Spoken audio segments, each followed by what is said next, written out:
Good morning, Agile acquisition enthusiasts. Welcome back to the Underground Digital Tiki Bar for another exciting discussion about IT acquisitions in the federal government. The first video gave a high overview of why Agile development was so important to the federal government. Got a lot of positive feedback on it. So I'm back for another video, this time to talk about everybody's favorite subject, earned value management systems. For those of you who don't know what EVMS is, or it can be traced back to OMB Circular A11, FAR 34.2, and DFARS 234.2. So feel free to do your research. You can come back with comments and questions if you have them. But for a real brief introduction of what it does, Earned Value Management System is a cost and performance measurement system that's required for major systems in the federal government. And I'll be the first to say, when I was doing major systems development under cost reimbursable contracts with 5 to 10 years periods of performance, I loved EVM. I was an EVM guru. I read the reports, big stacks of reports, lots of trees gave their life so I could know what was the status of the programs I was monitoring and the contracts that I had to have insight in for negotiations and for ensuring delivery. And this is important because under those situations, all you're getting is paper until you get delivered your final product. See back to the original video when I talked about Agile development versus traditional waterfall development in the federal government. So if we take as a premise that Agile development is a more efficient way to deliver technology solutions to the federal government, then we really have to question whether EVM makes sense.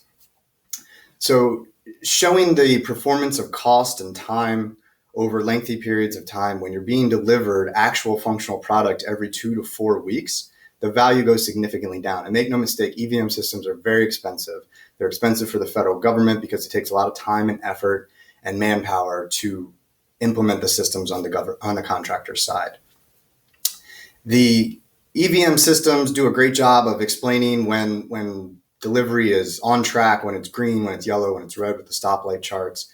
But here's the thing, when the delivery is actually for the finished product and not for iterative functional products along the way, what you tend to see is that most stoplight charts remain green throughout most of the performance of the contract because contractors have the flexibility to work off those items that they can efficiently take care of.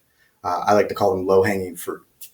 What happens is as you get closer and closer to delivery, what you tend to find out is the shades of the stoplight chart start turning green, yellow, and ultimately red because those things that were put off towards the end because they're difficult deliveries, because they had dependencies on other programs, suddenly that's all that's left to work on. And now we get to stop work issues or delayed work. Performance starts tailing off. At this point, the government's already in for years of delivery, millions of dollars, and even a very distressed program manager would have a hard time making a case of canceling a program that's now red.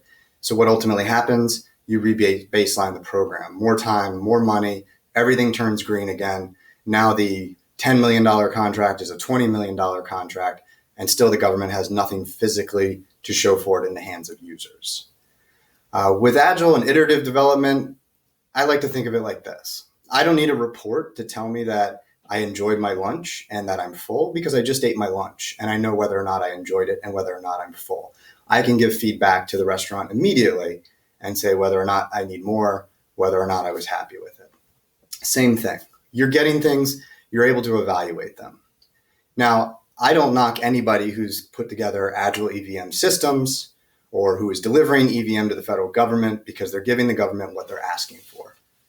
And that's how we do things, right? So we have a problem. We look through it through the lens that we're used to evaluating all of our problems with the same rule sets, with the same governing principles. And we say, how can we solve this problem in today's environment?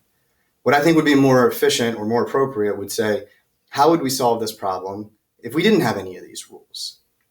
Take a look at all the companies that are using iterative development.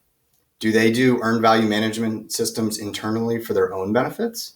Do they spend the money tracking these ultimately irrelevant indicators that don't provide actual deliveries to users? Or do they use different measurements? They do. They typically measure burn down rates. How efficiently are they working off the backlog for the project? How happy are end users? What's the bug rate? What's the defect rate within the system? What's the code coverage? These are things that are actually meaningful indicators that let you know whether or not you're delivering and delivering value efficiently back to the customer, and allows you to calibrate and make changes to the team, to the environment, and accelerate the performance rather than using it essentially as a big baseball bat to beat somebody up with when you're not getting the indicators that you want to see. So this is my 2 cents on EVM. The big question is whether or not you actually need it. I think this goes back to, again, how do we view the overarching requirement? Are we buying major systems, or are we using modular contract? DFARS requires it for $20 million and above, cost reimbursable, major system development. Well, what if we're not spending $20 million? What if we're spending $1 to $3 million for 6 months for the delivery of an MVP? Why are we using cost reimbursable? As I mentioned before, I think the iterative development, software development services are a commercial standard. We should be using FAR Part 12 and FAR Part 13 commercial acquisition processes, which limit you to T&M and firm fixed price anyway. Let's take the concentration off of the cost performance deliverables and the actual, and focus more on the performance and execution efficiency. All right, thanks for tuning in. If you have questions, please submit them. Happy to help you out.